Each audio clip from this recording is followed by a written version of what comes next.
अस्सलामुअलैकुम दोस्तों, मैं हूं असलम आलम और आप देख रहे हैं गल्फ एक्सपर्ट। प्रोफेशन चेंज करने की फ़ीस कितनी है, री एंट्री परमिट के लिए अप्रूवल कितने दिनों में मिलता है। दोस्तों, कल मैंने आप लोगों के साथ एक वीडियो शेयर किया था जिसमें बताया था कि अब कतर में प्रोफेशन चेंज करने का सिस्टम ऑनलाइन कर दिया गया है। उस वीडियो के नीचे आप लोगों की तरफ से बहुत सारे दोस्तों ने सवाल पूछा। आज की वीडियो में इसी के बारे में बात करने वाला हूँ। न्यू वीज़ा का काम अभी तक शुरू नहीं हुआ है।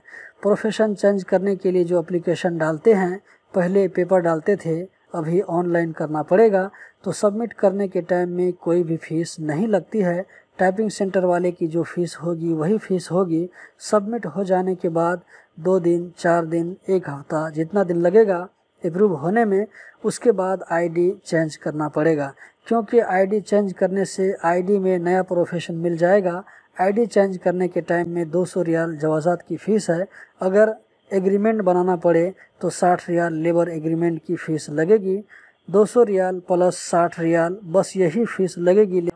उसके अलावा जो भी चार्ज आएगा वो टाइपिंग वाला लेगा या आपकी कंपनी का मंदूब वो पैसा लेगा। री एंट्री परमिट के लिए जो अभी अप्लाई करते हैं, अप्रूवल आने में लेट हो रहा है।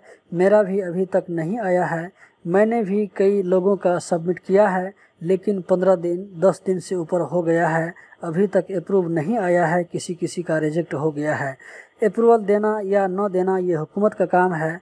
अप्लाई करने के बाद गवर्नमेंट का सिस्टम इसको चेक करता है। कंपनी की सिचुएशन को देखकर ही अप्रूवल देगा। क्योंकि बहुत सारे भाइयों का रिजेक्ट आया है, तो इसमें रीज़न लिखा हुआ है कि ये एप्लीकेशन ADLSA की रिक्वायरमेंट को पूरा नहीं कर रहा है, इसीलिए रिजेक्ट कर दिया गया।